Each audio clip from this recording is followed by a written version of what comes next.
ওয়া মান ইয়াতাওয়াক্কাল আলাল্লাহ ফাহুয়া হাসবুহু। আল্লাহ রাব্বুল আলামিন বলেন যারা আল্লাহর উপর ভরসা করে আল্লাহ তাদের জন্য যথেষ্ট হয়ে যায়। সুবহানাল্লাহ বলেন। এই জন্য বিপদে আপদে ভরসা হবে কার উপরে? আল্লাহর উপরে। হাতিয়ার দুইটা, একটা ধৈর্য আর একটা সালাত। একটা ধৈর্য আর একটা কি? সালাত। আল্লাহ রাব্বুল আলামিন বলেন এই দুইটা হাতিয়ার নিয়ে যে কোনো বিপদে আমার বান্দা পতিত হওয়ার পরে আমার কাছে যদি সাহায্য প্রার্থনা করে আমি আল্লাহর উপর ওয়াজিব হয়ে যায় ওই বান্দাকে ওই বিপদ থেকে বাঁচায় দেওয়া। এজন্য আবারও বলি ভাই, সাহায্য চাওয়া চাই কার কাছে? দেওয়ার মালিক আল্লাহ। এক নম্বর হাতিয়ার কি? ধৈর্য। বলেন এক নম্বর কি? ধৈর্য। নাম্বার 2 সালাত। নাম্বার 2 কি? সালাত। এটা বাবা আদম থেকে শুরু করে ঈসা রুহুল্লাহ পর্যন্ত আয়েশা, এরপরে সর্বশেষ নবী আমার আপনার নবী পর্যন্ত আল্লাহ তাআলা এই পৃথিবীতে যত নবী এবং রাসূল বানাইলেন প্রত্যেক নবীর হাতিয়ার ছিল এই দুইটা, একটা ধৈর্য আর একটা সালাত। বলেন তো কি বলছি?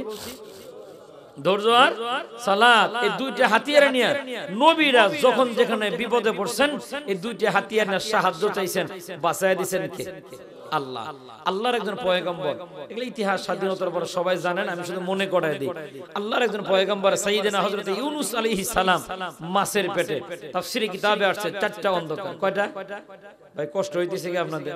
কষ্ট হলে আমার কিছু করার নাই, আমি 1 ঘন্টা 1.5 ঘন্টা ধরে আসছি দিছেন পড়ে, কষ্ট হলো আপনার বয়ে থাকুনই লাগবে না, সমস্যা হয়। আবার অনেকে কইবেন কয়েকদিন আগে ভাঙ্গা মসজিদে সুর দিলেন, তখন তো দেন না। সুরও আছে ভাই রিজার্ভে, হইব, হতাশ হয়েন না, একটু বাউ করে লইতেছি আর কি। কষ্ট হইতেছে না তো আপনাদের? ইনশাআল্লাহ। হাতিয়ার দুইটা। কয়টা? 1 নাম্বার ধৈর্য, 2 নাম্বার সালাত। সালাত। বলেন ধৈর্য আর এই একটা পয়েন্টের উপরে আজকে আলোচনা হবে ইনশাআল্লাহ। আল্লাহর পয়গম্বর 4টা অন্ধকারে। 1 নাম্বার ঘটনা ছিল রাত্রি বেলা, 2 নাম্বার ঘটনা ঘটছে পানির নিচে, 3 নাম্বার ঘটনা ঘটলো মাছে তারে খেয়ে ফেলছে, 4 নাম্বার একটা মাছকে খাওয়ার পরে আরেকটা মাছ এটে রেখেছে। কয়টা অন্ধকার? 4টা অন্ধকার। এই 4টা অন্ধকারের ভিতরে পড়ে আল্লাহর পয়গম্বর যখন মাছের পেটে চলে গেলেন উনি বুঝলেন আল্লাহ ছাড়া এখন আমাকে বাঁচানোর মতো আর কেউ নাই। তখন পয়গম্বর হতাশ হইলেন না, ধৈর্য ধরলেন। ধৈর্য ধারণ করার পরে সিজদায় পড়ে গেলেন। পয়গম্বর আল্লাহকে ডাকলেন কি বলে? আল্লাহ কোরআনের আয়াত নাযিল করে দিয়ে বলেন। পয়গম্বর সেখানে বসে আল্লাহকে ডাকতেছেন, লা ইলাহা ইল্লা আনতা সুবহানাকা ইন্নী কুনতু মিনাজ জালিমিন।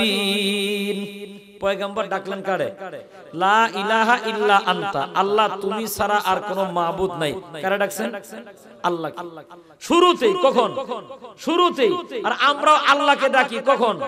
নিজের চেষ্টা সাধনা শেষ করার পরে। বুঝেন নাই মনে হয়? বিয়ে করছে 4 বছর, বাচ্চা কাচ্চা নাই, বড় মাজারে মাজারে ঘুরছে 4 বছর, তাও হয় নাই। পরে ডাক্তারের কাছে গেছে 4 বছর, তাও হয় নাই। কবিরাজের কাছে গেছে 4 বছর, তাও হয় নাই। এখন মুখটা বাঁকা করে কালো করে বাজারে বাজারে ঘুরে। আরেকবার জিজ্ঞে কি ব্যাপার, মন খারাপ কেন?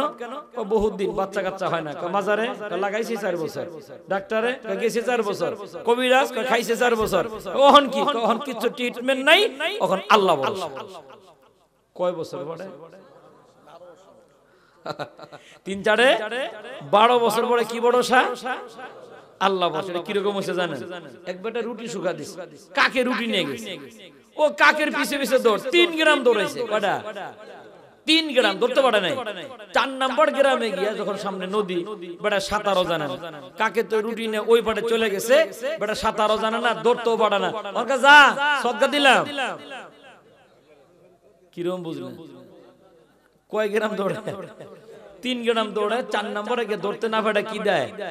সদকা দেয়। এই বেটা সদকার সওয়াব হইব যেমন, ওই বেটা 12 বছর পরে আল্লাহর উপর ভরসা করলে সওয়াবও পাইবো। বুঝেন নাই মনে হয়? আর পয়গম্বর দেখেন শুরুতেই মাছের পেটে গিয়ে লম্বা সিজদা আর ডাকতেছেন কারে? লা ইলাহা ইল্লা আনতা সুবহানাকা ইন্নী কুনতু মিনাজ জালিমিন। আল্লাহর পয়গম্বর সাইয়েদনা হযরত ইউনূস আলাইহিস সালাম মাছের পেটে গিয়ে লম্বা সিজদা দিয়ে কয়, মালিক আমি যেই বিপদের ভিতরে আছি তুমি ছাড়া কোনো মাবুদ নাই, তুমি যদি বাঁচায় না দাও জালেমদের অন্তর্ভুক্ত হয়ে যাব। আল্লাহর পয়গম্বর ধৈর্য ধারণ করলেন, বিপদে বিচলিত না হইয়া সাহায্য প্রার্থনা করলেন মালিকের কাছে। মালিক বড় খুশি হয়ে গেলেন, জিবরাইলকে ডাক দিয়ে বলে দৌড়ে যা। আমার পয়গম্বরের ধৈর্য বড় সুন্দর, আমার পয়গম্বরের সিজদাও বড় সুন্দর। এই বিপদের ভিতরে পড়ে আমার পয়গম্বর যখন আমাকে ডাক দিল, আমি আল্লাহ আমার পয়গম্বরের ডাকে সাড়া দিয়া আমিও তার জবাব দিলাম। সুবহানাল্লাহ। আল্লাহ রাব্বুল আমিন বলেন ফাস্তাজাবনা লাহু ওয়া নাদাইনাহু মিনাল গাম। আল্লাহ রাব্বুল আমিন বলেন আমি আমার পয়গম্বরের ডাকে সাড়া দিলাম। যেই বিপদে পড়ে আমার পয়গম্বর আমাকে ডাক দিল, আমি আল্লাহ তার ডাকে সাড়া দিয়া ওই বিপদ থেকে তারে বাঁচায়া দিলাম, নবীকে বাঁচাইলাম। এখানেই শেষ নয়, আল্লাহ রাব্বুল আমিন বলেন ওয়া কাযালিকা নুনজিল মুমিনিন। নবীকে যেমনি আমি আল্লাহ তাআলা বাঁচাইলাম, নবীর মতো ঈমান নিয়া, নবীর মতো ধৈর্য নিয়া, নবীর মতো সিজদা দিয়া দুনিয়ার কোন বান্দা যদি আমার কাছে সাহায্য প্রার্থনা করে, যেমনি ভাবে আমি আল্লাহ নবীকে বাঁচায়া দিলাম, এমনি ভাবে দুনিয়ার আনেওয়ালা সব মুমিনদেরকে আমি আল্লাহ বাঁচাইয়া দিব। কিন্তু হাতিয়ার দুইটা, কয়টা? ধৈর্য আর সালাত। বলেন ধৈর্য আর সালাত। আল্লাহর আরেকজন পয়গম্বর সাইয়েদনা ইব্রাহিম আলাইহিস সালাম কালেমার দাওয়াত দিলেন, নমরুদের গায়ে আগুন জ্বলে গেছে। নমরুদ বলে ইব্রাহিম রে গ্রেফতার কর। নাউজুবিল্লাহ কোন গ্রেফতার পর্যন্ত। ও এখন তো গ্রেফতার তো বাঙালি খুব মুখস্থ হয়ে গেছে। হাটে বাজারে যখন বলে এই গ্রেফতার হইছে গো, মুরব্বিরা কোন হুজুরে ধরলো গো, কথা কয় না। মানে এরকম একটা অবস্থা হয়ে গেছে, ধরলেই হুজুর, ধরলেই কি হুজুর, আর বাকি যা আছে সব রহমতের ফেরেশতা। অপরাধ যা করে সব টুহিওয়ালারা সব ধরে জেলখানা ভরো, আর এদিক থেকে আকাম কুকাম করে ট্যাবলেট নিয়ে ধরা পড়ে 3 মাস পরে জামিন হয়। আবার পরিমনির মতো নষ্ট একটা বেডি 3 মাস যাওয়া লাগে না, হাতের ভিতরে মেহেদি দিয়ে টাটা বাইবে দিয়ে বের হয়। আর যেই দেশের ভিতরে মামুল হকের মতো মানুষ মাসের পরে মাস, বছরের পর বছর কারারুদ্ধ হয়ে থাকে, মনে রাখবেন এটার দাঁত ভাঙা, প্রতিটা তারিখ আমার হিসাব আদায় করতে হবে ইনশাআল্লাহ, প্রতিটা হিসাব আদায় করতে হবে ইনশাআল্লাহ। ওটা মনে করে আমরা কিচ্ছু বুঝি না, সব বুঝি, সময় মতো কথা হবে ইনশাআল্লাহ। তবে ধৈর্য ধারণ করেন। এখানেও আমি বলবো হতাশ হওয়া যাবে না, মাথা গরম করা যাবে না। এখানেও ধৈর্য ধরেন, আল্লাহর সাহায্য প্রার্থনা করেন। সাহায্য কে করবেন? কথা বলেন, কে করবেন? আল্লাহ করবেন। কত বড় গাদ্দার দেখেন, নমরুদ ঘোষণা করে দিয়েছে ইব্রাহিমকে ধরে নিয়ে আয়, গ্রেফতার করা শেষ। আল্লাহর পয়গম্বর গ্রেফতার হয়ে গেলেন। নমরুদের রাজপ্রাসাদে যখন পয়গম্বরকে হ্যান্ডকাপ লাগায়া দাঁড় করানো হয়, নমরুদের সুন্দর একটা মাইয়া ছিল। মাইয়া গিয়া বাবার কাছে গিয়ে নালিশ করে, আব্বাজান ছেলের চেহারা বড় সুন্দর। নবী তো, সুবহানাল্লাহ, নবী তো অনেক সুন্দর, ওই জামানার সবচেয়ে সুন্দর। মেয়ে ডাক দেখো, আব্বাজান ছেলের চেহারা বড় সুন্দর, এই ছেলেকে আমার কাছে দিয়ে দেন 1 সপ্তাহের জন্য, আমি তারে বুঝাই। আমার বুঝ যদি সে শুনে নেয়, আগুনে দেওয়ার দরকার নেই। সে তার ধর্মের দাওয়াত দিল না, আপনার মেয়ের জামাই হয়ে গেল, কাজটা তো ভালোই হয়। নমরুদ বড় খুশি হয়ে গেলেন। আরে তুই বুঝা, বুঝাইলে তোর বুঝ মানলে ভালো, না মানলে তো আগুনে ফেলে দিব। নমরুদের মাইয়া আলাদা ঘরে নিয়া আল্লাহর পয়গম্বর সাইয়েদনা ইব্রাহিম আলাইহিস সালামকে বুঝায়, কয় শোনো, আমার প্রস্তাব যদি মাইনা নাও, আমার মতো সুন্দরী মেয়েকে বিবাহ করতে পারবা। আর আমার প্রস্তাব যদি মাইনা নাও, এই দেশের বাদশা হলো নমরুদ আমার বাবা, আমার বাবার 1% ব্যক্তিদের ভিতরে তুমি অন্যতম একজন হয়ে যাবা। আর যদি আমার আব্বার তুমি যদি মেয়ের জামাতা হয়ে যাও, এই দেশের মানুষরা তোমাকে সালাম করবে, মানুষরা তোমাকে ভক্তি শ্রদ্ধা করবে। এইভাবে 1 সপ্তাহ বুঝাইলো। কতদিন? শেষ পর্যন্ত পয়গম্বর মানে না। এবার নমরুদের মাইয়া কয়, আমার প্রস্তাব যদি মানো তাহলে আগুন থেকে বাঁচবা, আর আমার প্রস্তাব যদি না মানো, আমার আব্বা তোমারে আগুনে ফেলায়া দিবে। এমন নমরুদের মাইয়া কিন্তু এখনো আছে। কথা কয়, এরকম প্রস্তাব দেনাওয়ালা নমরুদের মাইয়া সারা পৃথিবীতে আছে। নমরুদের মাইয়ার প্রস্তাব মানলে জেলখানায় যাওয়া লাগে না, নমরুদের মাইয়ার কথা শুনলে চাকরি পাওয়া যায়, নমরুদের মাইয়ার কথা শুনলে বেতন বাড়ে, আর নমরুদের মাইয়ার কথা না শুনলে জেলখানায় যাওয়া লাগে। এরকম যুগে যুগে নমরুদ আগেও ছিল, এখনো আছে। তবে পার্থক্য হলো, আগের নমরুদ ছিল বেড়া, অহংকার নমরুদ বেডি। এরা বুঝলেন কেমনে বাবা? একটা বেডি নমরুদের নাম হলো ওয়াং সাং সুসি। ওই যে বার্মা মায়ানমারের প্রধানমন্ত্রী মুসলমানদেরকে কয় আমার প্রস্তাব মানলে এই দেশে থাকবা, না মানলেই রোহিঙ্গা বানিয়ে বাংলাদেশে যাও। ওই যে নমরুদের মাইয়ার মতোই বক্তব্য, যদি আমার প্রস্তাব মাইনা নাও আগুনে যাওয়া লাগবে না, আর আমার প্রস্তাব না মানলে আব্বা তোমারে কই ফেলাইব, আগুনে ফেলে দিবে। আল্লাহর পয়গম্বর বিচলিত নয়, হতাশ না হয়ে পয়গম্বর বলেন আমারও হাতিয়ার দুইটা, এক নাম্বার ধৈর্য, তোর প্রস্তাব মানবো না, আমি এখানে ধৈর্য ধারণ করলাম, ধৈর্য ধারণ করে যদি ঈমান বাঁচাইতে আগুনে যাওয়া লাগে আমি ইব্রাহিম তাতেও রাজি আছি। সুবহানাল্লাহ।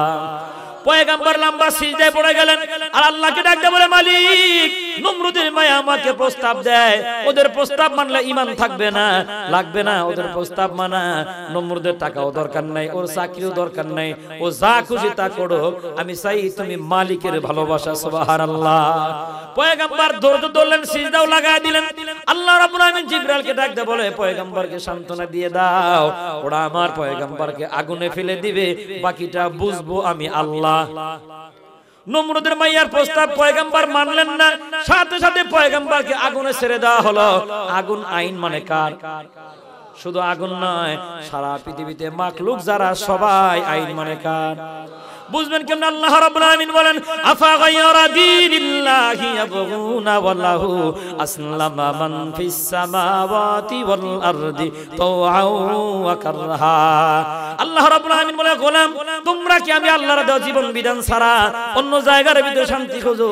অথচ আসমানে যারা আছে ওরা আইন মানে আমি আল্লাহর, জমিনে যারা আছে ওরা আইন মানে আমি আল্লাহর, কেউ ইচ্ছায় মানে কেউ অনিচ্ছায় মানে, সবাই আইন মানে কার? সবাই আইন মানে আল্লাহর। আর আমরা লক্ষ্য করে দেখতেছি আল্লাহর আইন মানতেছে যারা শান্তি পাইতেছে, আল্লাহর আইন মানে যারা শান্তি পায় তারা। চন্দ্র সূর্য আইন মানে আল্লাহর, ওরা শান্তি পায়। মাছেরা পানিতে আল্লাহর আইন মানে ওরা শান্তি পায়। হিংস্র প্রাণীরা জঙ্গলে আল্লাহর আইন মানে ওরাও শান্তি পায়। আমরা আইন মানি কার? কিন্তু আওয়াজ আসতে হয়ে গেছে, তার কারণ আমাদের আইনের ভিতরে ভেজাল আছে। বাবা আপনি কালকে গিয়ে খবর লাগান আইনজীবীদের কাছে, আমাদের দেশে যতগুলো আইন আছে মাত্র দুইটা আইন কোরআন আর হাদিসের। একটা আইন হলো বিবাহ তালাক, আর একটা আইন হলো সম্পদের ভাগ বটোয়ারা। এই দুইটা আইন ছাড়া সব আইন হলো খ্রিস্টানদের দেওয়া। কাদের দেওয়া? এরা কোন সরকারের বাপের ক্ষমতা নাই পরিবর্তন করে। খ্রিস্টানেরা আইন করে দিছে, এখনো চলতে আছে। কিন্তু দুঃখজনক মুসলমানদের দেশে ওই খ্রিস্টানদের আইন পরিবর্তনের কথা বলে যারা, বর্তমানে জেলখানার ভাগ খায় তারা। তবে আপনি যতই ষড়যন্ত্র করেন বাবা, এমন একটা সময় আসবে সৃষ্টি যার আইন চলবে তার। কথা বলেন, সৃষ্টি কার? আইন চলবে কার? এই সময় শান্তি পাবে মানুষ, আল্লাহর আইন মানবে যারা, শান্তি পাবে তারা। মনে রাখবেন আল্লাহ তাআলা যার যার শান্তির জায়গা আলাদা করে দিয়েছে কিনা বলেন।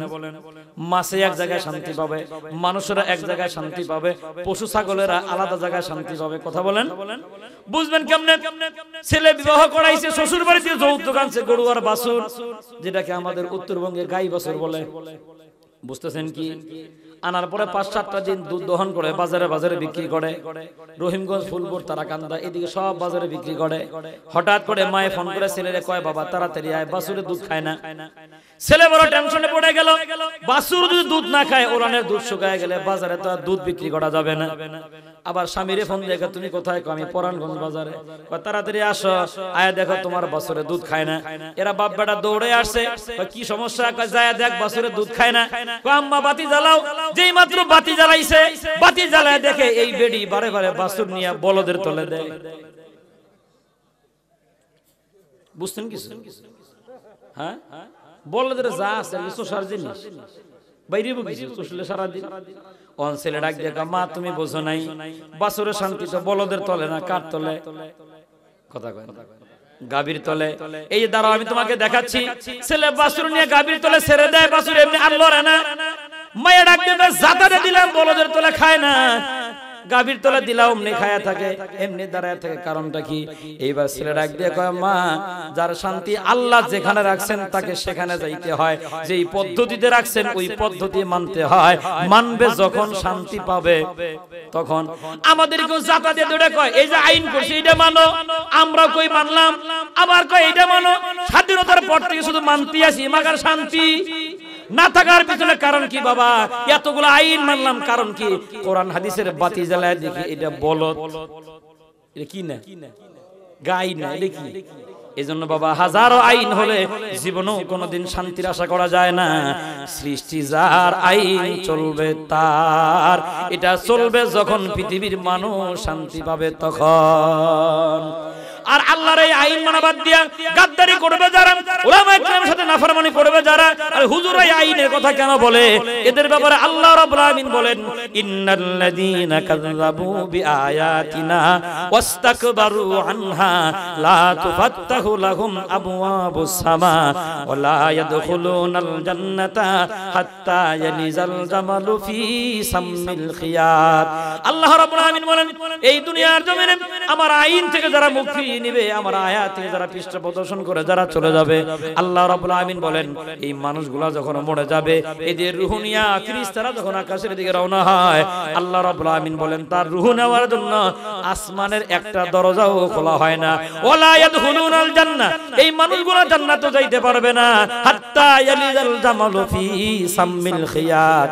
একটা সুইয়ের ছিদ্র দিয়া জিন্দা একটা উট চলাফেরা করা যেমন অসম্ভব, যারা আল্লাহর আইন মানে না এরা জান্নাতে যাওয়াও তেমন অসম্ভব।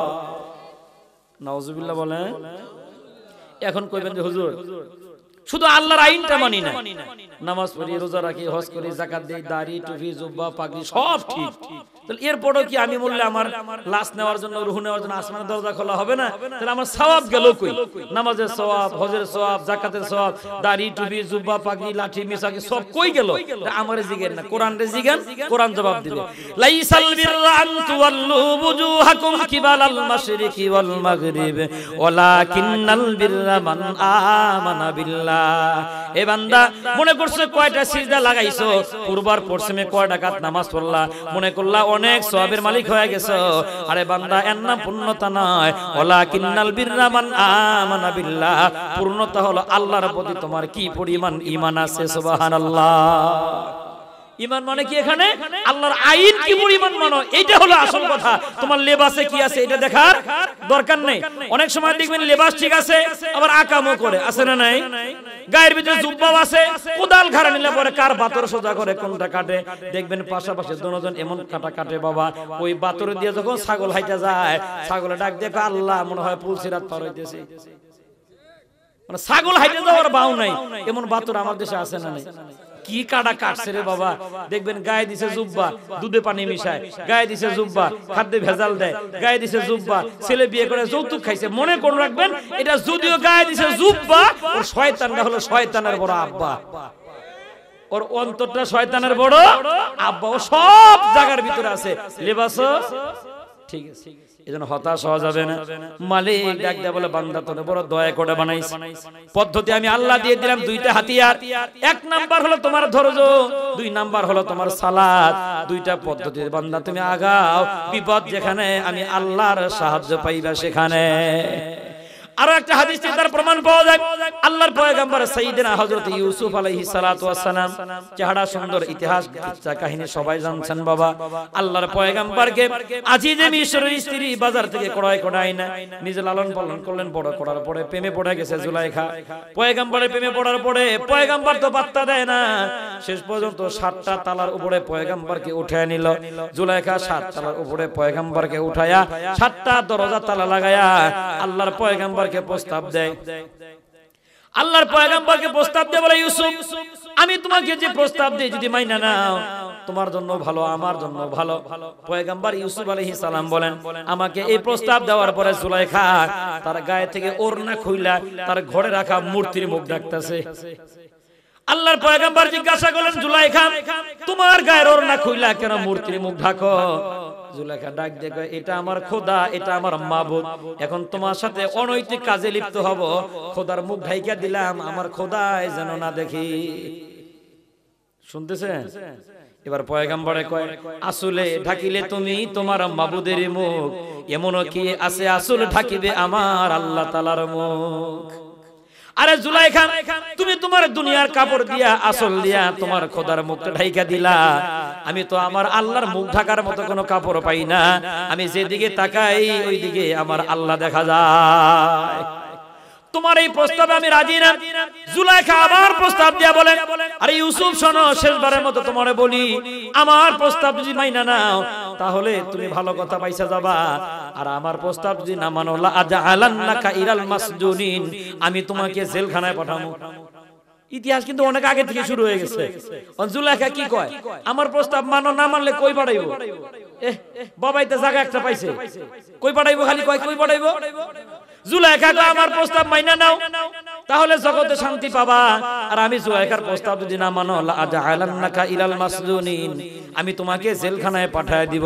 ওই জুলাইখার মতো জুলাইখা এখনো আছে, জুলাইখার কথা না মানলে জেলখানায় যাওয়া লাগে, আছে না নাই? বাবা খুব গভীর মনোযোগ। জুলাইখা ডাকতে আমার প্রস্তাব মাইনা নাও। পয়গম্বর জবাব দিয়ে বলেন, নাসি জন্য আহাব্বু ইলাইয়া, আরে জুলাইখা তোমার প্রস্তাব মানা যাবে না, তুমি পারলে জেলখানায় পাঠাও, আমার আল্লাহর জন্য জেলখানায় আমার জন্য উত্তম। জুলাইখা ডাক দিয়ে ভালো কথা তো কাজে আসলো না। পয়গম্বর দরজা ধারণ করলেন, পিছনে 7টা দরজা তালা লাগানো, 7 তালার উপরে পয়গম্বরকে উঠানো। আল্লাহর পয়গম্বর এখানেও কোনো বিচলিত হলেন না। পয়গম্বর এখানেও হাতিয়ার ব্যবহার করলেন, হাতিয়ারের নাম ধৈর্য। কি নাম? কোনো চিল্লা হাল্লা নাই। পয়গম্বর সবুর করলেন, লম্বা একটা সিজদা লাগায় দিয়ে বলে, মালিক আমি যেই বিপদের ভিতরে আছি, কাজ কিন্তু হইটা যাওয়ার কথা, তুমি ছাড়া আমাকে এখান থেকে বাঁচানোর মতো কোনো মানুষ পৃথিবীতে নাই, চাইলে তুমি আমাকে বাঁচাইতে পারো। আল্লাহ রাব্বুল আমিন বড় খুশি হয়ে গেলেন।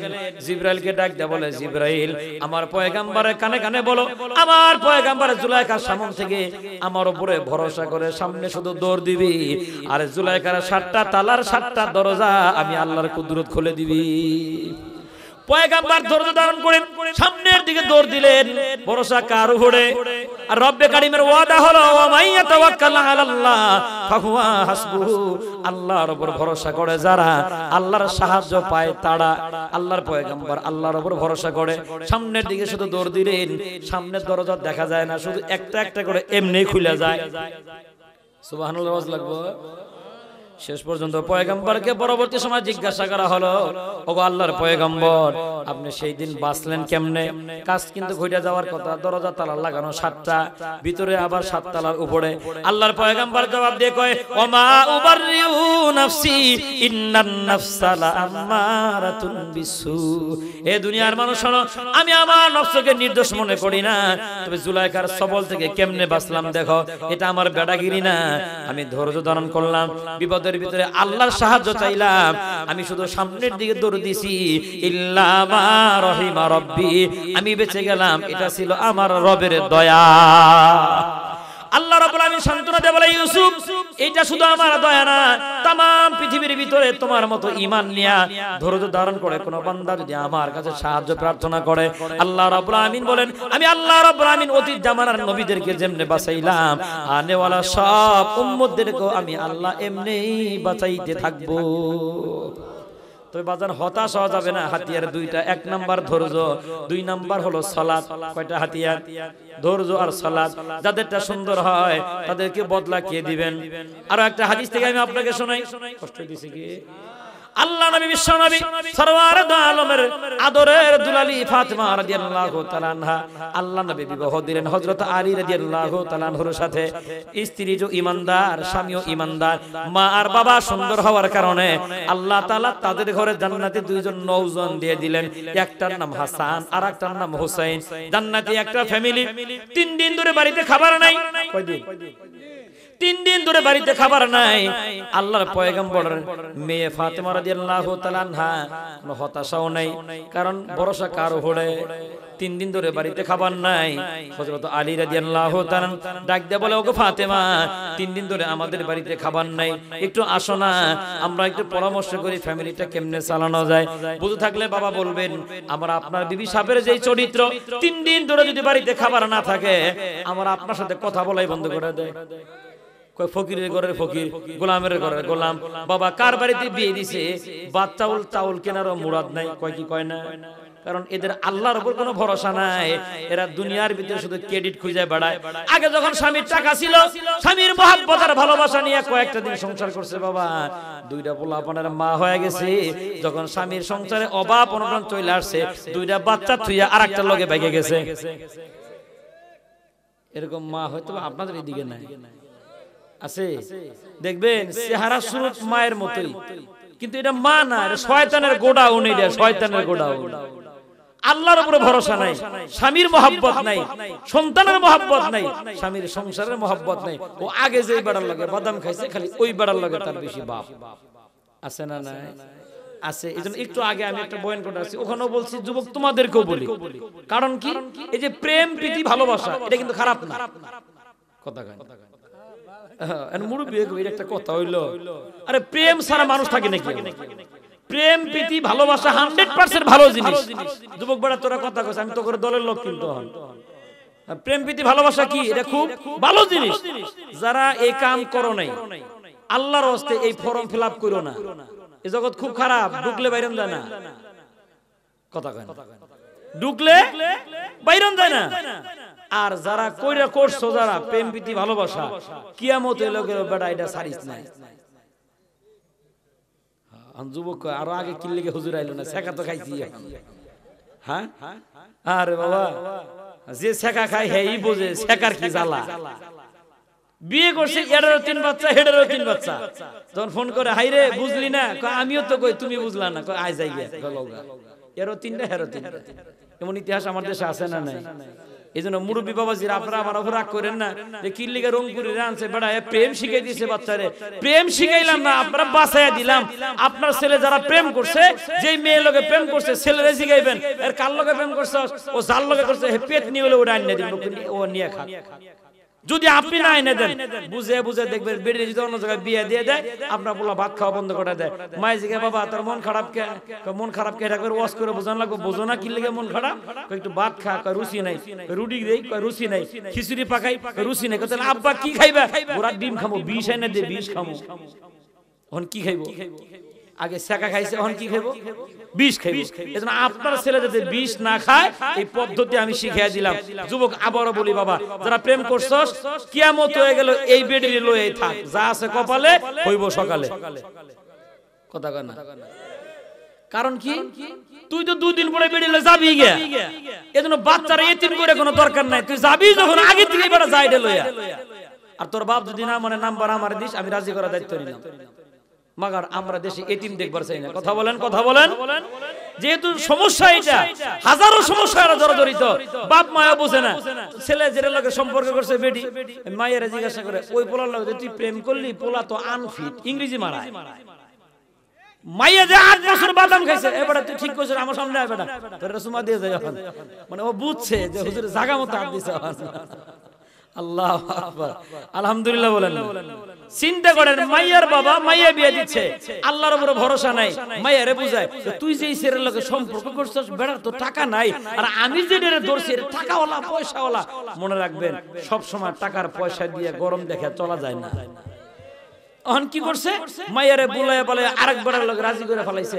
আর এমন একটা সময় চলে আসে ভাই, যুবক কি করে, বেডি সুন্দর করে বাদাম খাওয়ায় নিজের পকেট করে ফাঁকা, বড় হয়ে দেখা যায় নিয়ে যায় পাশের বাড়ির চাচা। মানে সেরার তো টাকা নাই, বেকার, দেয় না। কি কয়, বেকার বেকার। কয় বেকার সারা লগে মাইয়া দেউন যেত না, দেয় না।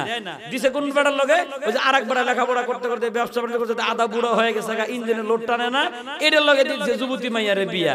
অন গডক সাহেব কি কয়, বেটার না দাড়ি মোছ পাইকে গেছে গা, তাহলে কি হবো, 4টা বাড়ির মালিক। কয় তাইলে চলবো? চলবো না, তুমি চাক্কা লাগাইয়া দিছ। এই কি চলবো না, চাক্কা লাগানো লাগবে? চাক্কা লাগান লাগবে। 2টা বছর খুব ভালোই চলছে, 2টা বাচ্চা কাচ্চা হয়েছে, এখন ইঞ্জিনিয়ার লোড টানে না, এখন আগের ডাল লগেই জায়গা। কথা কয় না? এজন্য বলি, যুবক যাবি যখন আগেই যা, এটা লইই থাক, সামনে আর চিন্তা ভাবনা করা কোনো দরকার। তোর বাপ যদি না মানে, ডাইরেক্ট কবি রংপুরি কয়ে গেছে, আমি চালাই দিচ্ছি, কপালে যা আছে তাই ইনশাআল্লাহ। ইনশাআল্লাহ কই একই রস পাইছি যুবক। হ্যাঁ মাশাআল্লাহ, কালকে বেটা আমার হাত দিয়ে দিস। আল্লাহু আকবার। আবার এটাও কিন্তু কইছে, যারা করো নাই এই কাম, এই কামে ঢুকো না, এই কামে ঢুকলে বাইরেন যায় না। কথা কয় না?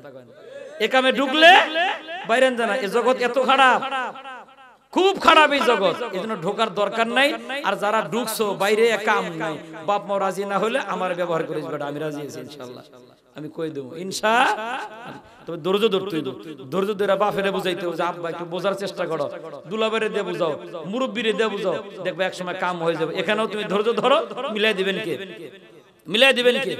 ওহন কই হুজুর ধৈর্য কি কুলাইব যদি আরেকবার লয়ে জায়গা, এটাও তো একটা কথা, মহা মুসিবত কই যাইব রে বাবা। এইজন্য যার যার মায়েরে, যার যার ছেলেরে বিয়ে করাইতে মায়েরে জিগেবেন তুই কারো লগে বাদাম খাইছস কিনা, যদি কে হ খাইছি, যেটার লগে খাইছে ওটার লগে দিবেন, বাকি কে বুঝবেন? আল্লাহ বুঝবেন। বলেন কে বুঝবেন? আল্লাহ বুঝবেন। আপনি যত বড় দরবেশের ভাব ধরেন যে না আমার মায়ে এ কাম করে নাই, যা দেখবেন তলে তলে ট্রাক চলে, আমরা কইলি হরতাল। আপনি দরবেশী ভাব দেখেন যে আমার মা এই কাম করে না, যা দেখবেন আপনারটাও করে। এইজন্য অবশ্যই বিবাহের সময় মেয়েকে জিগাইতে হবে তোমার কোনো পছন্দের ছেলে আছে কিনা, ছেলে বিয়ে করাইতে ওরাও জিগাইতে হবে তোমার কোনো পছন্দের ছেলে আছে কিনা। যদি এইভাবে সমাজটা গোছায় নেন, এই সমাজে এতিমের সংখ্যা আর হবে না ইনশাআল্লাহ। মুরব্বী বাবা যারা আছেন মনে থাকবো তো কথা ইনশাআল্লাহ।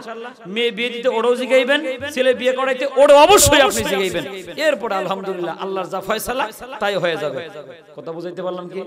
দেখেন কি বুঝাইতেছিলাম, পয়গম্বর বিপদে পড়লেন, ধৈর্য ধরলেন, সিজদায় পড়লেন, বাঁচায় দিলেন আল্লাহ। আর এখন আমি আপনাকে বুঝাচ্ছি আল্লাহর নবীজির মেয়ে ফাতেমা রাদিয়াল্লাহু তাআলা আনহা, সব মানুষগুলো জান্নাতি মানুষ, বাড়িতে খাউন নাই কয়দিন? 3 দিন। দুইজন পরামর্শ করে স্বামী স্ত্রী, হযরত আলী এবং ফাতেমা রাদিয়াল্লাহু তাআলা আনহা, কি করা যায়? আমার মায়েরা করবো তো পরামর্শ? জীবনেও না। 3 দিন খাবার না থাকলে সাহাবী আইনা কই যে ধরো তোমার সংসার তুমি চালাও, আমার মাথায় আর ধরতাছে না, কইব তো? মানে আল্লাহর উপরে ভরসা নাই। কিন্তু বাদান গভীর মনোযোগ, ফাতেমা রাদিয়াল্লাহু তাআলা আনহা ঘর থেকে কম্বলের একখান টুকরা বের করে আইনা হযরত আলী রাদিয়াল্লাহু তাআলা আনহুর হাতের ভিতরে দিয়া বলে, প্রাণের স্বামী 3 দিন ধরে বাড়িতে খাবার নাই, আমরা হতাশ হই নাই, ভরসা আল্লাহর উপরে, কি করবেন পরামর্শ চাচ্ছেন? এই যে কম্বলের টুকরা দিয়ে দিলাম, বাজারে নিয়ে যান, এটা বাজারে বিক্রি করার পরে যত টাকা হয় ওই টাকা দিয়ে দুনিয়ার বাজার করে আনেন, সন্তানদের খাবারের ফয়সালা করে দেই। হযরত আলী রাদিয়াল্লাহু তাআলা 3 দিনের খাবার নাই, মুখটা মলিন, কম্বলের টুকরা নিয়ে বাজারের দিকে রওনা হলেন। বুঝে থাকলে বলবেন আসমানের মালিকের কাছে খবরটা আছে না নাই? আমার আল্লাহ রাব্বুল আমিন হযরত জিবরাইলকে ডাক দেয়া বলে, তাকায় দেখ বাড়িতে সবগুলো মানুষরা জান্নাতি মানুষ, আর আমার ফাতেমার ঈমানও সুন্দর, আমলও সুন্দর, আমার উপরে তাদের আস্থাও বড় সুন্দর, আলীর আস্থাও বড় সুন্দর। এই যে কম্বলের টুকরা নিয়ে যায় বাজারে বিক্রি করার জন্য, তুই মানুষের সুরত ধারণ কইরা আমার আলী যে কয় টাকা দাম চায় ওই কয় টাকা দিয়া তুমি কিনা নাও। জিবরাইল মানুষের সুরত ধারণ করে জমিনের ভিতরে বিচরণ করে, হযরত আলী রাদিয়াল্লাহু তাআলা আনহুর সামনে দাঁড়ায় বলে, ভাইজান কম্বলের টুকরা তো বড় সুন্দর, বেচবেন নি? কয় দিরহাম হলে বেচবেন? বলে 6টা দিরহাম লাগবে। হযরত আলী বলেন 6 দিরহাম যে দিতে পারবে তার কাছে বিক্রি করে দেওয়া হবে। হযরত জিবরাইল বলেন আমি কিনলাম 6টা দিরহাম। হযরত আলী রাদিয়াল্লাহু আনহুর হাতের মধ্যে দিয়ে বলে, দুনিয়ার বাজার করে বাড়ি যান। আমার আল্লাহ রাব্বুল আমিন জিবরাইলকে বলে, জিবরাইল এই যে আলী, এত তার ঈমানটা এত দামের ঈমান, আর আলী আমাকে এত বেশি ভালোবাসে, হে জিবরাইল এখন তুমি যদি আমার আলীর কাছে 6টা দিরহাম চাও, হযরত আলী তোমার 6টা দিরহাম এখনই দান করে দিতে পারে। সুবহানাল্লাহ। ওন জিবরাইল থাকলেই দে, না থাকলে তো আর দিত না। কই সায়া দেখ, জিবরাইলকে হাত পাইতে কয়, ভাই আলী আমার পেটে 3 দিনের ক্ষুধা, 6টা দিরহাম আমাকে দাও। হযরত আলী রাদিয়াল্লাহু তাআলা আনহু বলেন, মিয়া একটু আগে 6 দিরহামে কম্বল বেচি, মনে হয় তুমি দেখছো চোখ খারাপ, আমার বাড়িতে 3 দিনের খাওয়ার নাই, দেওয়া যাবে না। জিবরাইল কয়, ওগো মালিক আপনি বললেন দিয়ে দিবে, কো দেয় না তো। আমার আল্লাহ কয়, তুই কি আমার নাম নিয়ে চাইছস? সুবহানাল্লাহ। হযরত জিবরাইল বলেন, কি করে চাইতে হবে? আল্লাহ রাব্বুল আমিন বলেন, জিবরাইল এবার আর টাকা পয়সার সংখ্যা বলবি না যে 6 দিরহাম দাও, হাত কান পাইতে আলীর সামনে দাঁড়িয়ে থাক, আর আমার আলীকে বলবি আমি ক্ষুধার্ত, আল্লাহর জন্য আমারে কিছু দাও। কার জন্য? আল্লাহর জন্য আমারে কিছু দাও। যেই মাত্র আল্লাহর নাম নিয়ে চেয়েছে বাবা, অমনি হযরত আলী রাদিয়াল্লাহু তাআলা থমকে দাঁড়ায় বলে, বেটা কি বললি? আবার বল। জিবরাইল তারে কয় আল্লাহর জন্য দাও, যেই মাত্র বলছে আল্লাহর জন্য দিয়ে দাও, সাথে সাথে হযরত আলী রাদিয়াল্লাহু তাআলা থমকে দাঁড়া বলে মিয়া দাঁড়াও, একটু আগে একজন ভিক্ষুক চাইলো, আল্লাহর নাম নেয় নাই, তারা আমি একটা টাকাও দেই নাই, আর এখন তুমি আমার আল্লাহর নাম নিয়ে চাইতেছো, আবার কিছু দিরহাম চাইলা কেন? কিছু দিরহাম লাগবে না, যেহেতু আল্লাহর নাম নিয়ে চাইলা, আমার আল্লাহর জন্য গোটা 6টা দিরহাম দান করে দিলাম। কলবে মুমিন হের মে খানা দখলে গাইরে সুদ হারাম, একে জনরা বদ সৌহর আখদে দাদান কাইরাওয়াজ। অন্তর যদি একবার আল্লাহর জন্য দিও আনা হয়, এই অন্তরে দুনিয়ার কোনো মহব্বত ঢুকতে পারে না বাবা। অন্তর যদি আল্লাহর ভালোবাসায় দেওয়া না হয়, সর্বক্ষণ তার অন্তরে কার ভালোবাসা পাওয়া যায়? যেই মাত্র বলছে আমার আল্লাহর জন্য কিছু দাও, হযরত আলী রাদিয়াল্লাহু তাআলা আনহু বলে মিয়া আমার আল্লাহর জন্য চাইলে আবার কিছু চাইলা কেন? কিছু লাগবে না, এই যে নাও 6টা দিরহাম তোমারে দান করে দিলাম। জিবরাইল কয় আল্লাহ এটা তো বড় পাক্কা ঈমানদার। আমার মালিক ডাক দিয়ে কয় জিবরাইল 3 দিন ধরে বেড়ার বাড়িতে খাওন নাই, তুমি তো ঈমান পরীক্ষা করলা। জিবরাইল কয় তাহলে ফেরত দিয়ে দেই। আমার আল্লাহ ডাক দিয়ে কয় আমার আলী জমিদার হইয়া তোমারে দান করছে, তুমি তো ভিক্ষুক হইয়া নিছো, ফেরত দিবা কেমনে? জিবরাইল আল্লাহ পদ্ধতিটা আপনি শিখিয়ে দেন। আল্লাহ রাব্বুল আলামিন বলেন জান্নাত থেকে একটা উট নিয়ে যাও, জান্নাতি একটা উট নিয়ে আলীর সামনে দাঁড়ায় যাও, বাকিটা আমি আল্লাহ শিখিয়ে দিচ্ছি। হযরত আলী রাদিয়াল্লাহু তাআলা উট নিয়ে জান্নাতের লাগাম লাগানো উটও জান্নাতের, জিবরাইলও জান্নাতি পাশে দাঁড়ায় আছে হাতের ভিতরে লাগাম নিয়ে। আলী রাদিয়াল্লাহু তাআলা সামনে যায় দেখে উটটা বড় চমৎকার। এবারে জিবরাইল কয় আলী উট কিনবা? উট হ্যাঁ উটটা বড় চমৎকার, কিন্তু কিনবো যে মাল নাই। কয় টাকা নাই? কয় টাকা ছিল। কয় কি করছো? কয় এক বেটা খাউন নাই, আল্লাহর জন্য চাইছে, সব দিয়ে দিছি। জিবরাইল মুস্কি মুস্কি হাসে, কয় মালটা তো আমি নিছি, দেউনের বাবু করতেছে। কয় নিয়ে যাও। কয় টাকা নাই। হযরত জিবরাইল কয় বাকিতে নাও, বাকিতে। আর হযরতে আলী রাদিয়াল্লাহু তাআলা আনহু বলেন আমি কোনোদিন বাকি কাম করি না। সুবহানাল্লাহ। দেখেন ইমানদার কি কয়, বাকি কাম করি না। আর আমরাও ইমানদার দাবি করি, এক দোকানে 2000 টাকা বাকি খাইলে আমরা দোকান পাল্টাই। এমন চরিত্রের মানুষ মনে হয় আমাদের নাই। এক দোকানে 2000 টাকা খাইলে বাকি পাল্টায়। 4 বছর আগে বাকি খাইছে, টাকা দেয় নাই। যখন রাস্তাঘাটে দাঁড়ায় কয় বাকি টাকাটা দাও, বেটা টাকা না দিয়ার গরম দেখায় কয় জীবনে কারো 2 টাকা মাইরা খাইছি রে বেটা। এটাও ইমানদার দাবি করে, টাকা না দিয়ে মরে যায়। আবার অনেক সময় দেখবেন হজে যায়, পাওনা দাঁড়ায় কয় মিয়া তোমার কাছে টাকা পাই, টাকাটা দিয়ে যাও। হজে যাওয়ার সময় মাথায় হাত দেখা তোর জন্য দোয়া করে দিমনি, দোয়া কর আল্লাহ যেন সহি সালামতে ফিরে আনে, আই প্রথমেই তোর টাকাটা দিয়ে দিব। মিথ্যা কথা কই হাজী সাহেব কই গেছে? হজে গেছে। লম্বা চূড়ার সময় হজ করে আইছে বাবা, এবার লম্বা জুব্বা লাগাইছে, পাগড়ি বাঁধলে লাল রুমালের উপর কালা বিরাও বাঁধছে বাবা। ওই পাওনা দাঁড়ায় কয় হাজী সাহেব টাকাটা দেন। তখন হাজী সাহেব কয় আমি তো দুনিয়ার ভেজালে আর জড়াই না, পোলাপানের কাছে চাও। এমন হাজী সাহেব আমাদের দেশে আছে না নাই? ওহন পোলাপানের কাছে দোকানদারে যায় তোমার আব্বা হজে যাওয়ার আগে কইছে আয়া দিমু, আয়া কয় দুনিয়ার ভেজালে আমি জড়াই না, আমি বড় দরবেশ হয়ে গেছি, মানে 101টা ইন্দুর মাইরা বিলাই হজে হইছি। পাওনা দেন মাইয়ার জমিন পায়, মাইয়ারে জমিন দেয় না, বড় হজ করে দরবেশ তসবিহ টানে, বাপ রে তসবিহওয়ালা কলম সাফ করে আছে না নাই? এই জিকির করে কলম না ডেকি দে গুতে সাফ করলো কাম হইব না। আগে ঋণ শোধ করো, মাইয়ার জমিন ফেরত দাও। কথা কয় না, কথা কয় না। মাইয়ারে জমিন না দিয়া ঋণগ্রস্ত হইয়া হজে যাইয়া বাইতুল্লাহর খানা কাবার গিলাপ ধরে 1000 বার কাঁদলো, একবারও হজ কবুল হবে না। মাইয়ার সম্পদ আগে দিয়ে নাও, আর কার জমিনে আইল কাটছো, কোনটা সোজা করছে কোনটা বাঁকা করছে আগে ঠিক করে লও। আগে আসল জায়গায় নাই, এটা আমার ভাষায় আমি বোঝে না, কামের ভাও খালি কয় বেতন বাড়াও।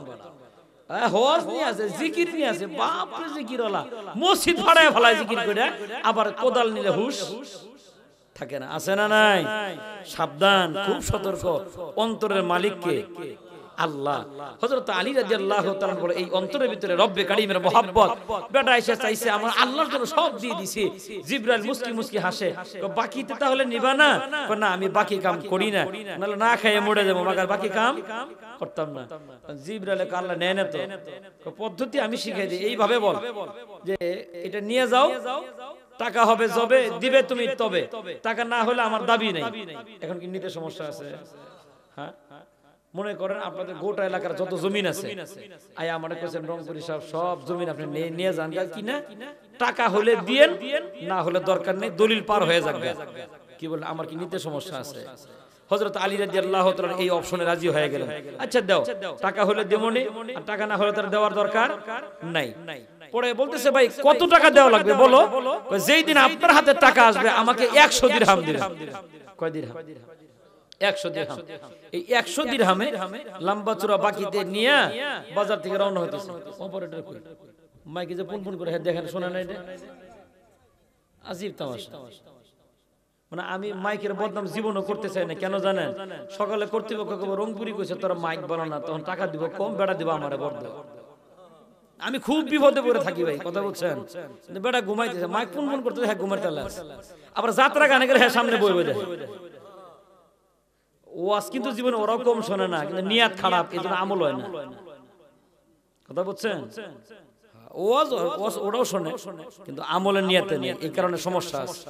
গভীর মনোযোগ, কষ্ট পাইলেন? আমি আগেই কইছি মানুষটা মাফে খাটাতো, আমি কিন্তু লোক ভালো না। আপনারা যত ভালো মানুষ আমার মনে করেন, আমি কিন্তু এত ভালো মানুষ না। বলছে খুব রাগ উঠতে পারে খুব তাড়াতাড়ি, কিন্তু খুব ধৈর্য ধরে ধরে থাকে। কেন জানেন? ওই আয়া ঘুমাইবারও দেয় না, বইয়ে থাকে একটু পরেই দিব, একটু পরেই দিব, বয়ে রাখে 3 ঘন্টা, পরে দেয় মাহফিল, যতক্ষণ পাবলিক আছে আপনি ততক্ষণ থাকবেন। মানে আমি 7টা পাগল হয়ে গেছি। আজীব তামাশা। এই তো বলতে বলতে শেষ হয়ে যাবে ইনশাআল্লাহ। হযরত আলী রাদিয়াল্লাহু তাআলা নিকিয়া নিলেন উট 100 দিরহামের লম্বা চড়া টাইম নিয়ে, তখন বাজার থেকে বের হয়। রব্বুল আলামিন ডাক দেয়া বলে, মিকাইল ফেরেশতা কোথায়? দাঁড়ায়া যাও, তাকায় দেখো আমার বান্দার বাড়িতে 3 দিনের খাবার নাই। মানুষটাও জান্নাতি, উটটাও জান্নাতি, লাগামটাও জান্নাতি। জান্নাতি উট নিয়ে বেটা বাড়িতে করবেটা কি খাওন নাই? আরে মিকাইল, তুমি বাজারের এক প্রান্তে দাঁড়ায় যাও, আমার বান্দা যত টাকা দাম চায় তত টাকা দিয়া জান্নাতের উট কিনা নিয়া জান্নাতের ভিতরে ফেরত দিয়ে দাও, আর দুনিয়ার বাজার করে আমার আলীকে বাড়ি পৌঁছাইয়া দাও। মিকাইল ফেরেশতা দাঁড়ায় গেছে, হযরত আলী সামনে আসছে। মিকাইল ফেরেশতা বলে, ভাই আলী, এই বেজবানি মালটা কাহা বেচবো, কত দিরহাম? হযরত আলী রাদিয়াল্লাহু তাআলা আনহু বলেন, আমি কিনেছি 100 দিরহামে, এখন তুমি কিনতে চাইলে আমাকে 160 দিরহাম দেওয়া লাগবে। কত? 160। কিনলাম। কেনার পরে মিকাইল ফেরেশতা তো মাশাআল্লাহ উট নিয়ে রওনা হয়ে গেছে। আলী রাদিয়াল্লাহু তাআলা আনহুর পকেটে হিসাব বুঝলে বলেন, কত দিরহাম? কয় না খালি 100। তাহলে তদানীন্তন সময়ের বাজারে এর চাইতে ধনী মানুষ আর কেউ নাই। 160 দিরহাম নিয়ে বাজারে যায়, কোনো অহংকার নাই। আর আমরা পকেটে টাকা থাকলে সিনিয়র আর জুনিয়র বুঝি না, মাছ বাজারে গিয়ে মুরব্বির সামনে গিয়ে মাতবাড়ি করে মাছ কিনে বাড়িতে লয়ে যায়। এমন দুই একটা বেদ্য পোলা আমার দেশে আছে না নাই?